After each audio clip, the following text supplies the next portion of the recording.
사실은 이제 그 원고들을 이제 또 그 며칠 내로 그 이제 웹사이트도 저희가 올리고 또 여러분들이 이제 그 실제 카피를 이제 보시는 분도 계실 텐데요. 그러면서 또 다양한 질문들이 있을 수가 있는데 일단 오늘은 뭐 그 발표 관련돼서 지금 청중이 주시는 질문과 몇 가지 의문점들에 대해서 서로 그 얘기를 나누는 시간을 가지도록 하겠습니다.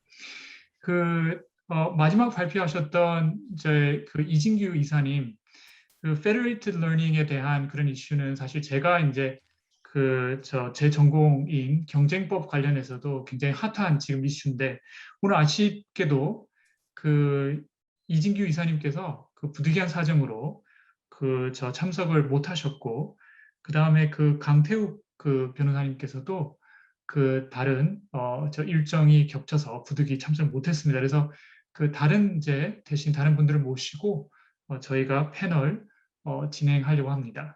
일단 그 제가 뭐 그 우리 그 접속하신 분들의 질문을 이제 기다리는 그 과정에서 제가 몇 가지 그냥 아마 많은 분들이 가지실 만한 의문점들을 뭐 좀 여쭤보겠습니다. 먼저 그 마경태 변호사님께 그 질문을 하나 간단하게 좀 드리고 싶은데요. 사실 그 좀 모호한 질문이긴 합니다만 많은 분들이 이제 왜 온풀법 이런 거 외에도 지금 국회에 소위 인공지능 뭐 그게 촉진법이든 뭐 규제법이든 소위 이제 AI 법안들이 뭐 대여섯 개 이렇게 지금 계류 중인데요. 어떻게 보면 우리나라에서 이제 소위 AI 법제에 대해서 가장 많이 살펴본 실무가 중에 하나로서 그런 그 현재 계류되어 있는 법안들에 대해서 뭐 일종의 뭐 간단하게나마 좀 평가랄까요? 아니면 코멘트 좀 부탁드리겠습니다. 네, 안녕하세요. 마영태 변호사입니다. 네. 사실 지금 말씀하신 것처럼 교수님께서 말씀하신 것처럼 굉장히 다양한 법안들이 많이 올라오고 있는데요. 제가 사실 제 그 논문을 작성을 하면서 좀 고민이 됐던 게 과연 현 단계에서 바로 법제를 바로 준비하는 게 맞는 것인가라는 고민들을 했고, 사실 그런 의미에서 제가 작성한 글의 상당수가 그러니까 중장기 과제로서 법제를 준비하되 그 당장 그 법제를 준비함에 있어서 좀 저희가 생각해 봐야 할 점들을 좀 정리를 한 것이었거든요. 그래서 반드시 꼭 주제만으로 해결할 수 한 것이 만능은 아니다라는 게 사실 이렇게 저도 글을 작성하면서 좀 많이 생각이 들었고요.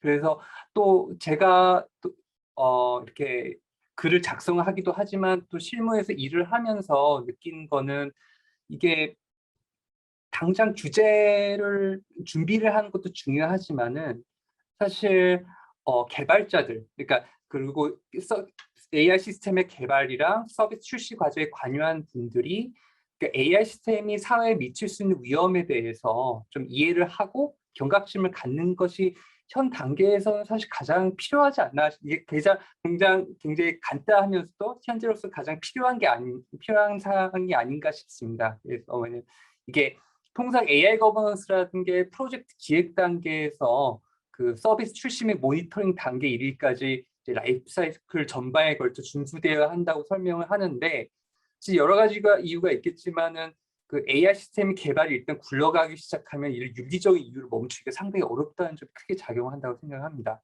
그래서 AI 시스템을 개발하는 사람 입장에서는 개발한 AI가 뭐 기존에 사람이 제공하던 서비스나 시중에 나와 있는 서비스에 유사하다는 이유로 뭐 무슨 새로운 위험을 발생시키겠어라고 생각하거나 뭐 아니면 안면이나 문양 데이터의 경우 이제 결국 사람들로부터 수집한 데이터인데 사람에게 해를 끼쳐봐 얼마나 끼치겠어라고 생각을 할 수 있거든요. 그리고 이런 AI 위험에 대한 무감각함이 결국 AI 시스템 출시까지 제동 없이 이어지게 되는 겁니다. 그래서 이러한 문제가 발생한 가장 큰 이유는 제 생각에 사실 AI 시스템 위험에 대한 이해 부족이라 생각하고요. 그래서 뭐 법제 준비에 앞서서 현 단계에서는 정부에서 좀 개발자 또는 사업자들 위해서 AI 시스템 위험과 그 위험이 사회에 미칠 수 있는 영향에 대한 이해를 높일 수 있는 방안을 좀 마련을 하는 게 좋지 않을까라는 생각을 갖고 있습니다. 네. 예, 감사합니다. 뭐 이왕 우리 법에 대해서 막 얘기하고 있으니까 제가 그 EU 법안에 대해서 그 발표하신 박상철 교수님께 질문 하나 좀 드리겠습니다. 그 사전주의 원칙에 기반해서 접근을 하고 있다라고 이제 말씀하셨고, 사실 거기에 대한 약간 비판이랄까요? 우려들도 상당히 있는 게 이제 그 사실인데, 이제 많은 분들이 또 가지고 있는 질문 중에 하나가, 자, 그러면 대안은 뭘까? 이게 이제 그 사전주의로 안 한다고 했을 때 더 좋은 대안은 과연 무엇일까에 대해서도 많이들 궁금해 하시거든요. 그래서 박 교수님, 거기에 대해서 혹시 생각을 좀 여쭙고자 합니다. 예, 감사합니다, 임 교수님. 그러니까 precautionary principle은 사실은 이제 EU에서부터 이제 좀 많이 발달을 했던 원칙이고, 주로 환경 재난에 대해서 이제 좀 형성이 되어 왔었는데, 이제 최근에 뭐 여러 가지 ECJ 판례나 이런 데서 좀 다른 법 영역에 좀 확대를 하려는 그런 모습을 좀 보이고 있는데요. 다만 이제 사실은 어떻게 보면 규제에 접근할 때 있어서 가장 그 대립되는 그런 원리이기도 하고요. 프리커셔너리 프린시플과 어떻게 보면 그 시비에 육각한 어떤 효과주의적인 접근 방식, 어떤 경제학적인 접근 방식이 어떻게 보면 그 두 가지. 뭐 그래서 사실은 뭐 굉장히 여러 뭐 이 영역뿐만 아니라 굉장히 많은 영역에서 이제 그 많은 논의들이 전개가 되고 있는데요. 이제 제가 이제 뭐 고 교수님, 임 교수님과 이거 집필할 때 이제 프리커셔너리 프린시플에 입각한다고 본 것은 이제 사실 약간 이견이 있습니다. 특히 EU에서 최근에 나오고 있는 여러 가지 옹호 글들이나 이런 것들을 보면은 뭐 임팩트 어세스먼트도 나름 했지 않느냐, 그리고 여러 가지 뭐 에비던스를 들고 있는데, 사실 실제 규제 영향 분석서를 보면은 그 리스크 베이스트라고는 주장을 하는데, 그 스스로 규제 영향 분석서 스스로가 이제 리스크 평가나 위해에 대한 증거가 없다고 스스로 또 자백을 하고 있고, 또 에비던스란 말을 몇 번 씁니다. 근데 이제 말을 보면은 대부분 결의나 뭐 자기들 결의, 정책 보고서, 이해관계자 의견, 뭐 시민사회단체 성명, 칼럼, 뭐 에즈라키 이런 분들이 쓰신 칼럼 이런 것들이고, 실제 그 뭐 피어 리뷰를 거친 뭐 제대로 된 실증 논문은 단 한 건도 없습니다. 그래서 이게 좀 문제인데, EU 스스로는 계속 에비던스니 리스크 베이스니라고 주장을 하지만 실제 그렇게 하지 않는 게 정말 문제인 것 같습니다. 그러니까 우리가 좀 약간 이제 좀 프리커셔너리 프린시플이라고 했을 때 우리가 이제 실질에 따라서 이렇게 얘기를 한 거고요. 이제 EU 스스로도 사실은 본인들은 실증에 입각하고 프리커셔너리 프린시플보다는 어쨌든 규제 영향 분석까지 해가면서 그 어떤 CBA를 나름 한다고는 주장을 하는데, 그렇게 안 한 게 문제이기 때문에 좀 우리는 좀 그렇게 좀 실제가 형식이 좀 괴리된 형태로 접근하는 건 좀 위험하다, 이런 의미를 드린 거죠. 그 대안이라고 하면은 결국에는 그 환경에서 프리커셔너리 프린시플이 이제 받아들여졌던 약간 이제 뭐 경제적 원리를 좀 제한적으로 해석하자, 뭐 리스크를 이제 평가하고 뭐 좀 불확실성을 어떤 반영하는 그런 뭐 여러 효용이나 이런 걸 반영하는 일반적인 그 확립된 격정지향적 방법을 양보하자라고 했을 때, 그 주된 근거는 이제 irreversible 하다는 거였거든요. 결국 이게 뭐 회복 불가능, irreparable 또는 irreversible 하다는 거였는데, 과연 그 여기 EU AI 법안에서 제기하는 것들 중에 진짜 irreversible한 거나 irreparable한 것이 있는지, 그것에 관한 좀 확정이 필요한 것 같고, 그것이 아니라면은 어쨌든 제로 리스크 마인디드한 여러 어프로치는 좀 곤란한 것이고, 어떻게든 좀 옵티마이제이션을 해야 되지 않느냐. 결국엔 그러면 EU 스스로 주장했듯이 리스크 베이스나 또는 에비던스로 가야 되는 건데, 이제 EU처럼 진짜 가짜로 겉으로만 이렇게 뭐 리스크 베이스라고 주장하고 실제로 규제 영향 분석서를 보면은 다 자기들 자체 보고서나 뭐 시민단체 성명서를 인용하는 그런 좀 그 약간 실소를 금할 수 없는 그런 것이 아니라, 정말 제대로 된 어떤 뭐 CBA라든지 그런 것들이 필요한 것이고, 지금 연구가 좀 부족해서 우리가 뭐 예방적으로 해야 된다 이런 얘기 많지만, 사실은 이제 최근에 급격하게 이제 여러 연구들이 쏟아지고 있고, 이제 실제 분석들이 이제 막 2-3년 전부터 이루어지고 있기 때문에, 이런 성과를 각 영역에서 이제 좀 하나하나씩 검증하면서 해야 될 텐데, 이제 다만 이제 중요한 것은 환원주의나 뭐 리덕셔니즘이라든지 아니면은 뭐 모든 것을 다 뭐 이렇게 뭐 블랙박스 AI류의 유사과학류로 이제 환원시키는 그런 식으로는 좀 곤란할 것 같고, 어쨌든 각 개별 영역에서 발전해온 이미 여러 가지 실증적인 증거들이 있거든요. 사실 고용이면은 고용과 관련된 차별과 관련된 기존의 여러 논의들이 있고, 뭐 예를 들면 뭐 프라이버시, 뭐 서베일런스라면 거기에 해당하는 여러 가지 뭐 바이오메트릭 이런 것들을 또 다 전개가 되고 있고, 그래서 결국에는 그런 각 개별 영역에서 어떤 연구들이 있었는지 좀 연속선상에서 볼 때 이제 AI로 인한 직분적인 뭐 위험이 무엇이냐에 대한 좀 차분한 실증 연구를 하는 게 우선인 것 같습니다. 예. 예, 뭔가 좀 그 실증적인 우리가 데이터가 필요하다라는 그런 지적은 그 많은 분들이 이렇게 좀 원고에서 그 드러나는 하나의 그 지적인 것 같습니다.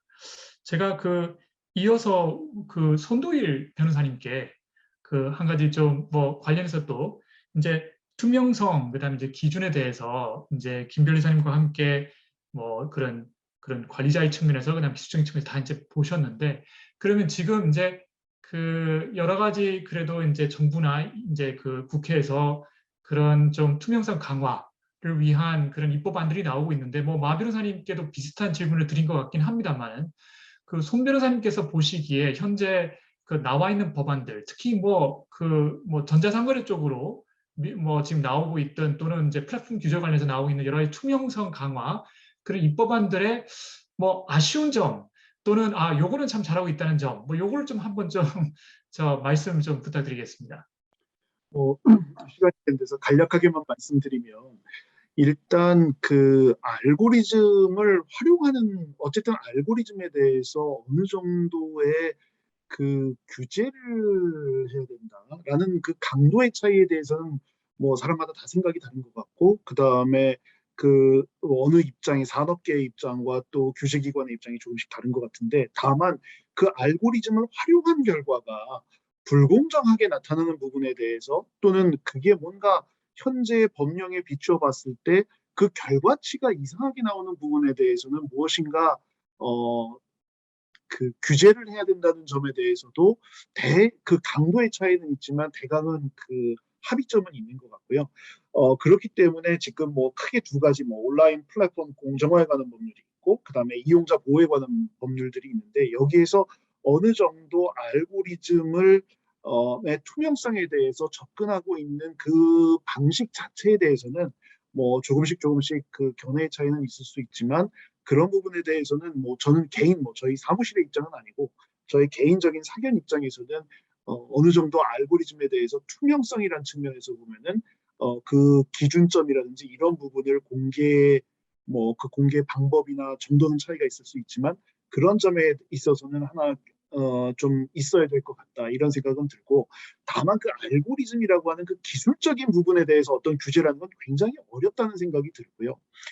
실제로는 결국은 그 알고리즘이 토해낸 결과치, 또는 알고리즘이 그 산출하게 된 그 결과의 바탕을 이루는 그 데이터에 관해서 뭔가 투명성을, 그 데이터에 관한 투명성이라든지 이런 부분으로 한번 접근해 보는 것을, 왜냐하면 알고리즘이라고 하는 게 너무나도 여러 가지 변수가 있기 때문에 그거를 사후적으로 규제하는 거는 굉장히 어려울 것 같은 생각은 들거든요. 일단 뭐 저는 이 정도에서 마치도록 하겠습니다. 네. 예, 그 지금 아마 김 변호사님께서도 접속해 지금 저 아직 접속해 계신 것 같은데, 그 뭐 혹시 추가하실 말씀 있으신가요? 네, 저는 사실 그 입법이나 규제 부분 외에 기술적인 부분에 대한 부분을 좀 언급을 드리고 싶은데요. 왜냐하면 입법에 대한 논의나 이제 기업 내부 거버넌스에 대한 논의는 뭐 충분하지는 않지만 그래도 어느 정도 일부 진행은 좀 되고는 있는 것 같은데, 어떤 투명성의 기술적인 측면에 대한 어떤 정부의 육성책이나 지원 시책이나 이런 것들은 조금 덜 논의되고 있는 것이 아닌가 하는 생각이 들어서 이런 부분을 조금 강조를 해보고 싶습니다. 뭐 이미 다 알고 계시는 것처럼 인공지능이 이제 더 발달하게 되면 앞으로 인공지능이 스스로 판단해가지고 처리하는 내용이 더 많아질 것이고, 그럼 이제 인간이 개입해서 처리하는 내용은 계속 들게 될 건데, 그렇게 하면 이제 인공지능 프로그램은 다른 뭐 일반적인 프로그램이랑은 다르게 이제 학습이라는 과정을 거치면서 블랙박스화 되는 특징이 있어서, 인공지능이 담당하는 영역이 많아지다 보면 투명성 확보라는 건 좀 반대로 더 어려워지지 않을까 하는 좀 우려가 있습니다. 그래서 사람에 대한 통제나 뭐 기업 내부 정책을 마련하는 것도 당연히 굉장히 중요하지만, 이 둘만으로는 어떤 인공지능의 투명성 확보라는 목적을 좀 완전한 측면으로 달성하기는 어려운 부분이 앞으로 더 늘어나지 않을까 이런 생각이 좀 들고 있습니다. 그래서 기술적인 측면에서의 어떤 거버넌스의 향상이라는 부분이 좀 해결될 필요가 있을 것 같다라는 생각이 들고요. 그리고 거버넌스가 사실 이제 앞으로 현업에서 실제 적용되는 이제 국면을 좀 생각을 해보더라도 기술적인 부분은 반드시 좀 고려가 되어야 될 것 같다라는 생각이 듭니다. 그래서 예를 들자면 균형 잡힌 어떤 알고리즘의 발전이다라고 하면 알고리즘 자체의 어떤 육성뿐만이 아니라 AI 알고리즘의 설명 가능성을 확보하는 기술과 같은 뭐 explainable AI라든지 그런 것들에 대한 또 다른 별도의 육성책이나 지원책 같은 것들도 필요하지 않을까 이런 생각을 하고 있습니다. 예, 이상입니다. 예, 감사합니다. 그 노 변호사님께 제가 그 좀 이어서 한 가지 질문이 하나 있습니다. 이게 이제 대단히 뭐 실무적인 그 질문일 수 있는데요. 그 노 변호사님께서 굉장히 좋은 지적을 하신 것 같아요. 그러니까 이게 다 일률적으로 볼 건 아니고 이게 어떤 플랫폼이냐, 다시 말하면 도대체 유저가 누구냐에 따라서 투명성의 요구 수준이 달라야 된다라는 지적을 이제 하셨는데, 이제 만약에 이제 예를 들어서 뭐 실제로 이제 뭐 조사건일 수도 있고 문제가 되었을 때, 그러면 규제 당국이 그렇게 하고 싶다, 오케이 그렇게 하자, 뭐 나름대로는 이게 그 도대체 어떤 정도의 투명성 요구가 필요한지를 이제 그 뭐 정하거나 아니면 조정하기 위해서 그럼 유저를 좀 파악을 해야 되는데, 실무적으로 어떻게 하는 게 좋을지에 대한 뭐 그 아직 뭐 뭐 어떻게 보면 이제 그냥 우리가 사고를 좀 해본다는 차원에서 이게 그 뭐 서베이를 해야 되는 건지, 유저에 대한 뭐 일반적인 그걸 뭐 어느 정도 이 사람들이 오인 가능성이 어느 정도인지 이렇게 그냥 개별 뭐 샘플링 그 조사를 해야 되는지, 뭐 그거를 어떻게 하는 게 현실적인 그런 좀 방안들이 있을까요? 예, 제가 매우 제한된 업무 경험상으로는 이런 표시 광고 관련된 공정거래위원회 조사 대응이나 이런 걸 할 때 보면 설문조사 같은 거를 해서 이렇게 이용자들을 그것도 굉장히 이제 타겟군을 또 잘 설정을 해야 되고 어느 특정한 나이대나 성별에 편향되지 않고 또 이용 시간대 같은 거에도 또 편향될 수가 있기 때문에 그런 거를 이제 잘 선별을 해서 사실 그 샘플링을 해서 조사하는 게 사실 어떻게 보면 거의 그 실증적인 데이터로 저희가 제시할 수 있는 유일한 방안이 아닌가 또 좀 생각이 되고요.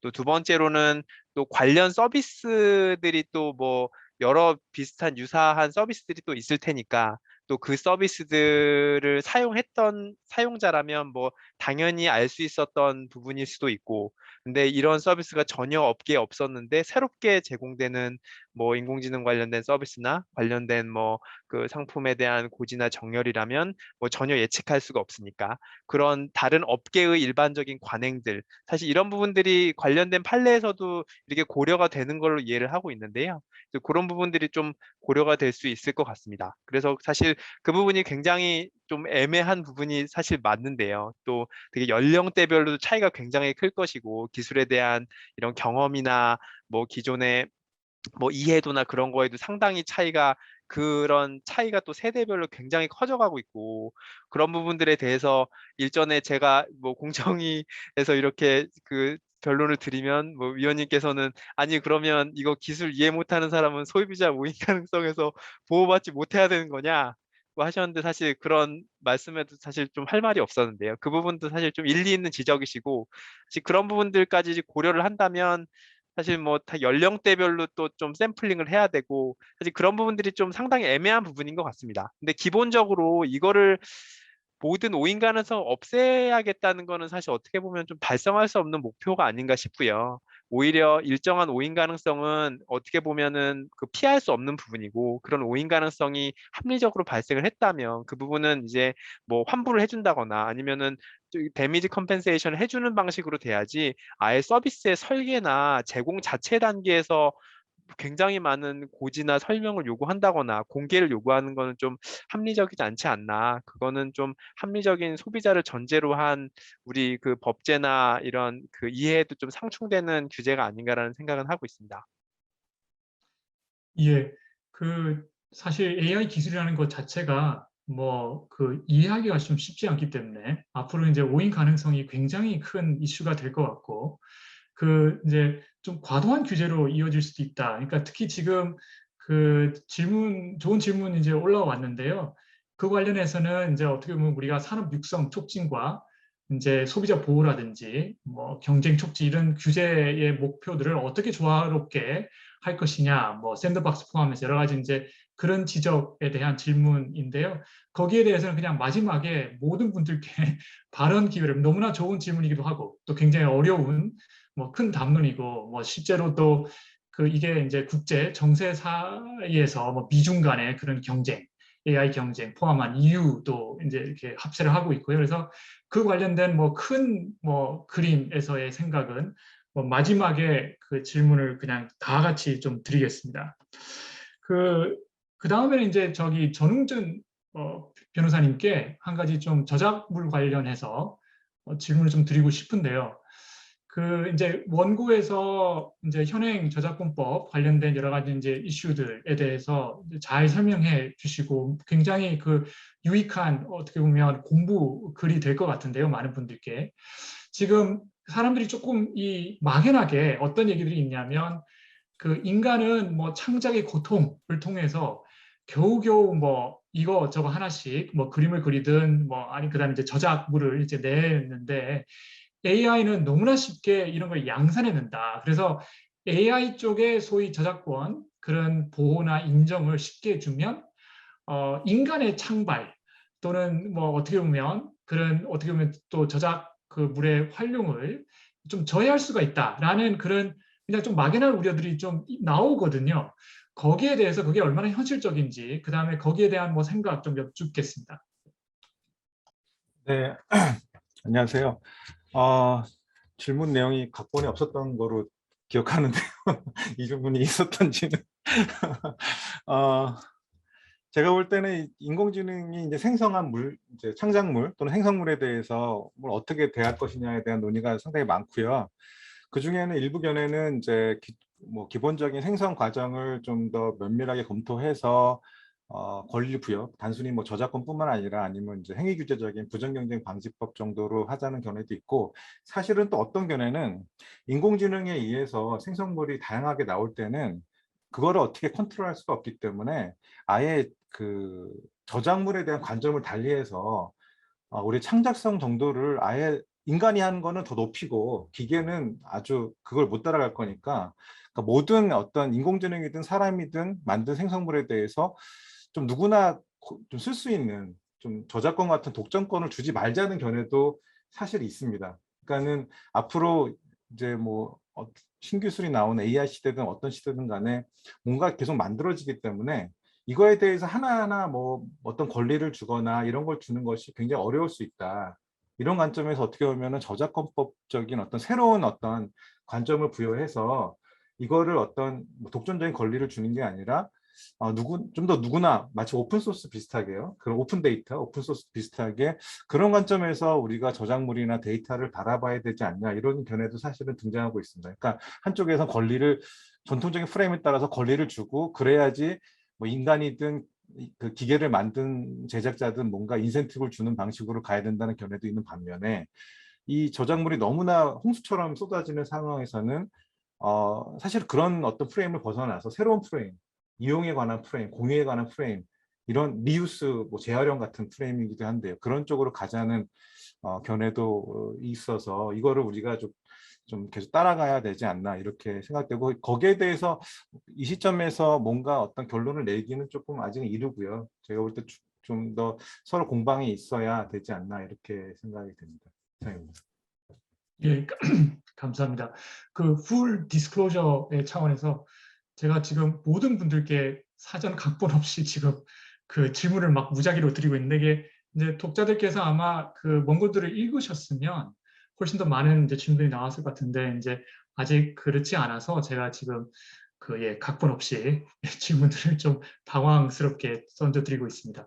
그 이어서 이제 우리 그 프라이버시 관련돼서 강지현 변호사님께 질문을 하나 드리고 싶습니다. 이게 그 원고가 참 재밌고요. 읽어보시면 많은 분들이 굉장히 이렇게 좋은 제안들이 많이 있다고 이렇게 생각하실 것 같은데, 그 사실은 이제 저 독자 지금 저 청중 중에 강태욱 변호사님께 이루다 사건에 대해서 그 질문을 한 그게 하나 있었는데요.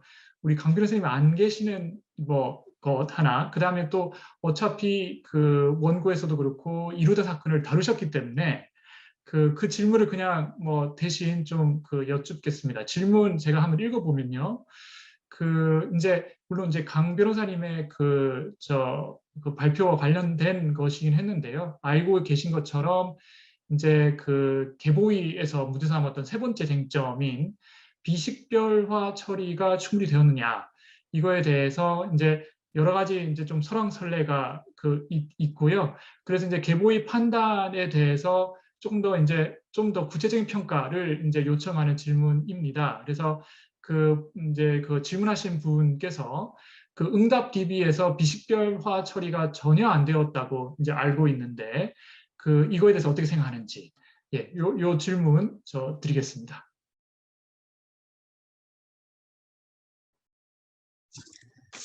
네, 안녕하세요.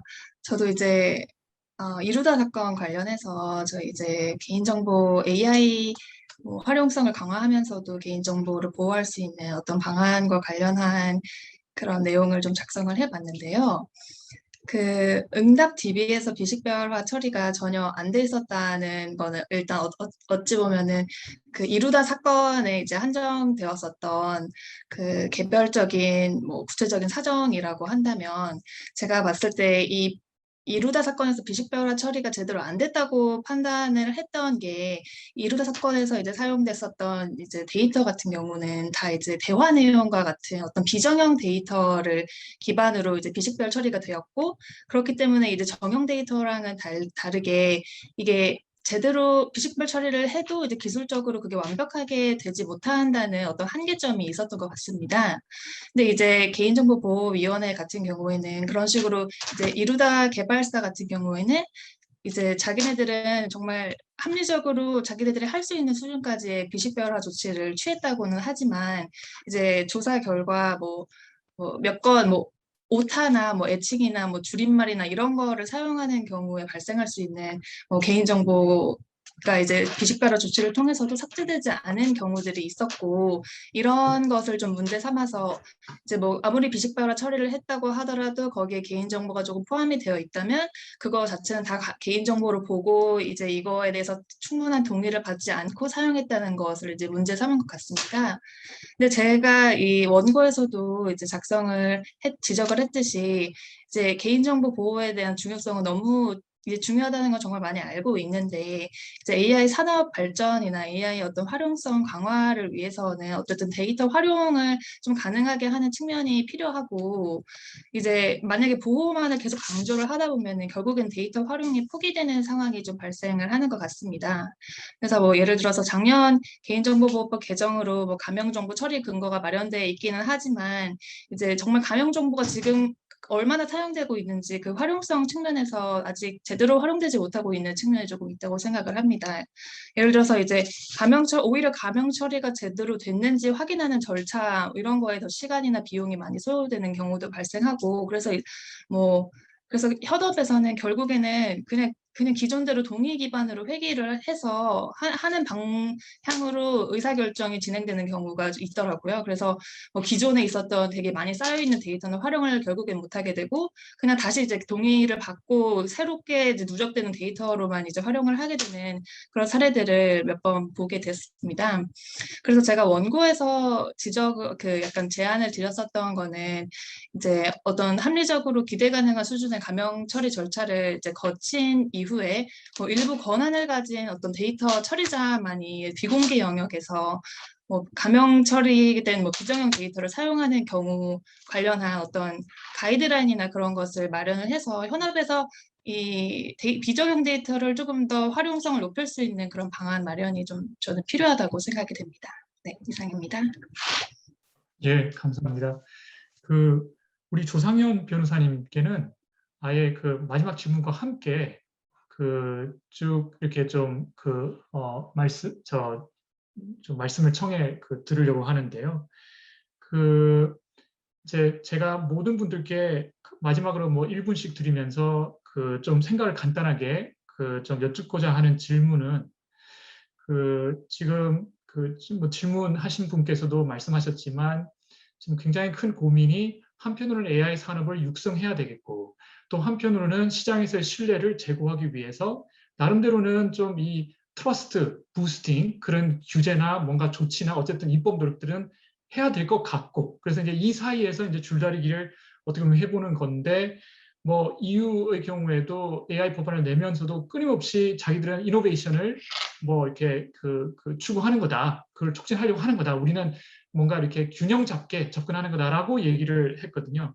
근데 이제 이 와중에 미국, 중국, EU 모두 다 이제 소위 주도권을 이제 가지려고 지금 뭐 중국에서는 뭐 사실 어떻게 보면 가장 프라이버시에서 자유롭게 이렇게 뭔가 데이터 크런칭도 하고 하는 그쪽에 그래서 상당히 많이 앞서가 있는 걸로 다들 생각을 하고 나름대로 그런 이제 그 내부의 챔피언들을 길러내기 위해서 아예 이렇게 그 국가 주도로 이렇게 하고 있고 미국에서도 지금 한편으로는 가팜을 규제해야 한다고 말하면서도 나름대로는 그래도 AI 산업에서 이 주도권을 빼앗기지 않아야 된다 이렇게 생각을 하고 있고 또 한편으로 EU는 우리가 뭐 지금 현재 기술 경쟁에서 좀 뒤지고 있는데 GDPR에서의 경험을 좀 벤치마킹해서 아예 규제로 선도를 하겠다. 우리는 규제로 승부를 좀 보겠다라는 식의 약간의 접근을 이제 하고 있는 것으로 대체로 이제 평가를 하고 있는 거죠. 그래서 제가 그 여러분들께 이제 거버넌스에 대해서 우리가 생각하는 마지막 큰 담론으로 그러면 한국이 가야 될 길이 무엇이냐? 우리나라에서 그럼 택해야 되는 아니면 뭔가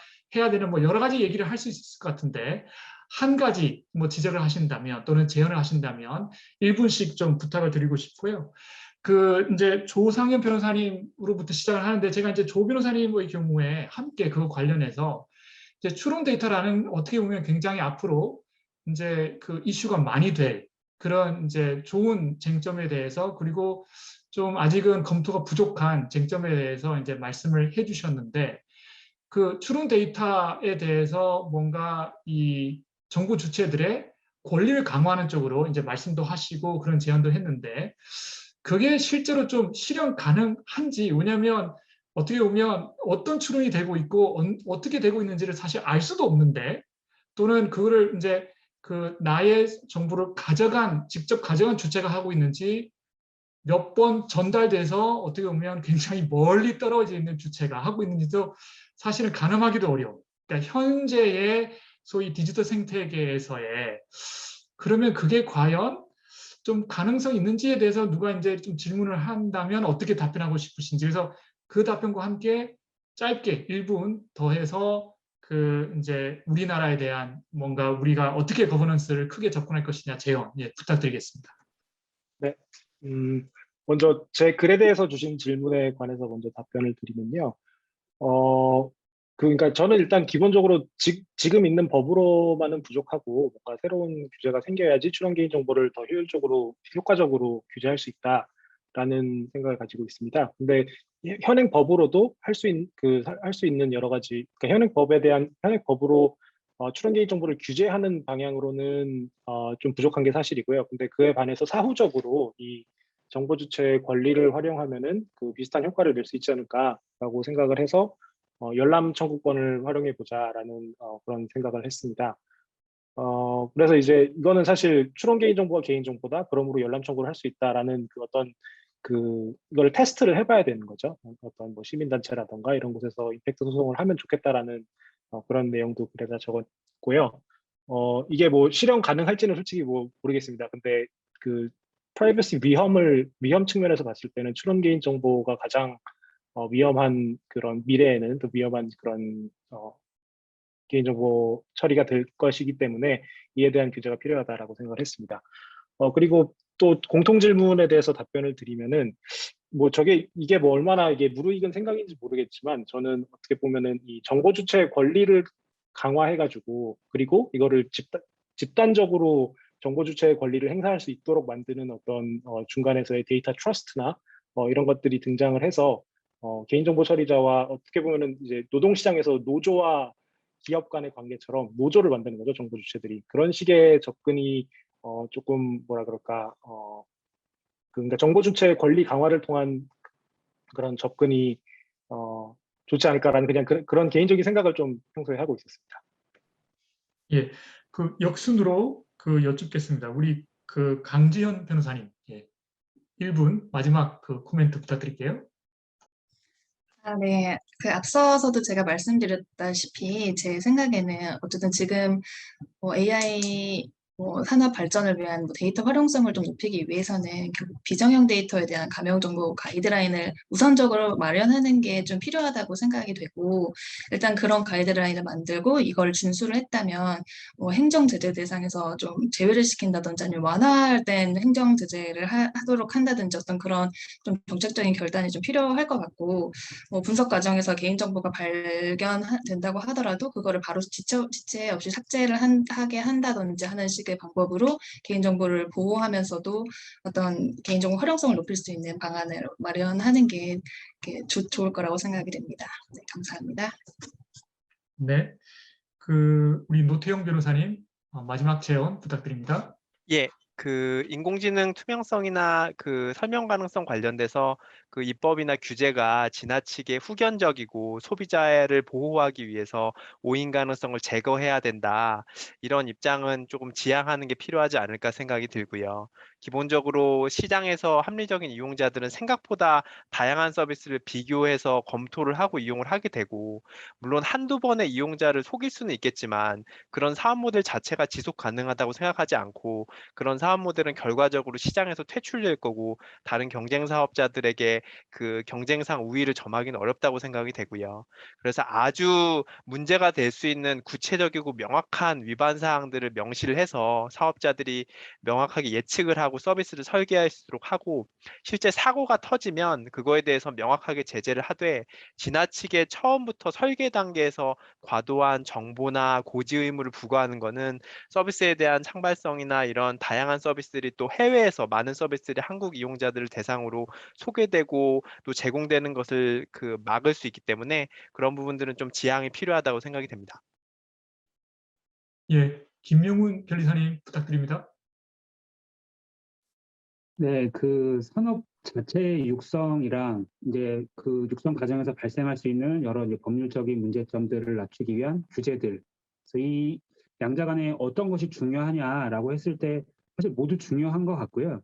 이제 어떤 부분을 조금 더 강조할 것인지에 대한 가치 평가의 측면이 좀 있는 것 같습니다. 근데 제 그냥 개인적인 생각으로는 이제 채팅창에서도 좀 말씀해 주신 것처럼 산업 초기에는 규제나 통제보다는 산업 육성 자체가 좀 중요한 것 같고요. 그래서 이때는 규제보다는 가이드라인이나 기능책을 통한 좀 방법으로 어느 정도 방향성을 제시를 하고 그 이후에 이제 좀 문제점을 이제 보완해 나가는 방향으로 하는 게 좀 맞지 않을까 하는 생각이 들고요. 그리고 인공지능이라고 해도 다 이제 똑같은 것은 아니고 좀 기술 분야별로 좀 다르게 접근을 해야 되지 않을까 싶습니다. 예를 들어서 의료 정보나 개인 정보가 좀 더 밀접하게 관련이 있어서 리스크가 좀 큰 분야가 있을 것이고, 또 그렇지 않은 부분도 있을 것이기 때문에 그에 따라서 적절한 규제나 진흥책을 이렇게 잘 마련하는 것이 중요할 것 같습니다. 네. 네, 손도일 변호사님 부탁드립니다.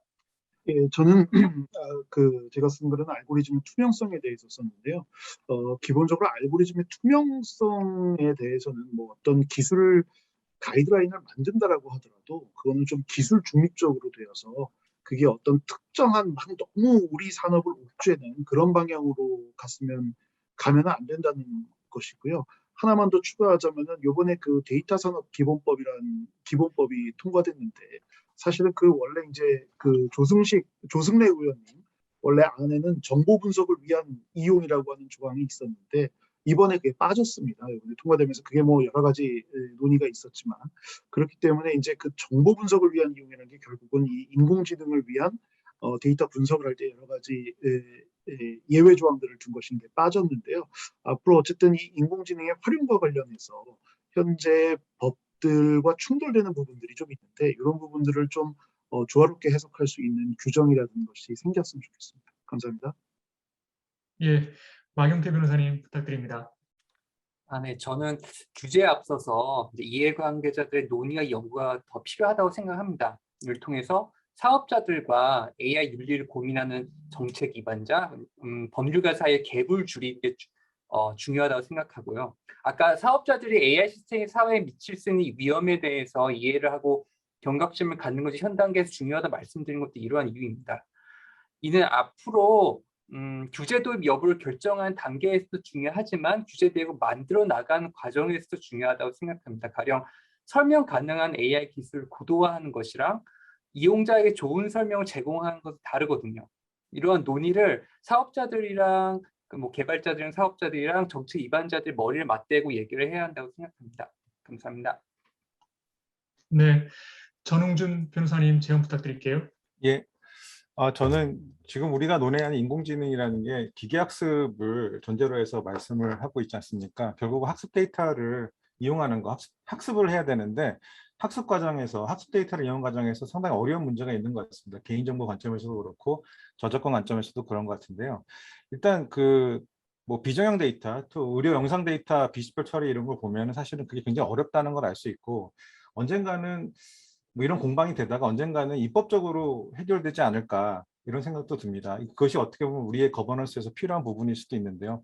저작권 부분에서는 사실 그 논의가 많이 진척이 돼서 저작권 부분에서는 학습 데이터 이용에 대해서는 면책 조항을 두는 거로 전 세계가 이제 되고 있는데 개인정보 활용 이제 관점에서는 과연 이것이 허용될 것이냐. 이제 그러려면은 정부 주체의 이익이 어느 정도 후퇴될 수밖에 없는데 그걸 어떻게 보완할 것인가. 정부 주체에게 어떻게 마음을 얻어서, 즉 신뢰를 얻어서 이렇게 학습 데이터를 개인정보가 포함된 학습 데이터를 이용할 수 있게끔 그런 어떤 거버넌스 체계를 만들 수 있을까? 이것이 가장 중요한 문제가 아닌가 이렇게 생각이 됩니다. 이상입니다. 예, 마지막으로 박상철 교수님 부탁드립니다. 예, 저는 뭐 제 이야기를 하기보다는 그냥 뭐 채팅창에 주신 질문에 대한 답변 너무 잘 대답해 주셨지만 약간만 보충하는 걸로 하면은 이루다 스캐터랩 거는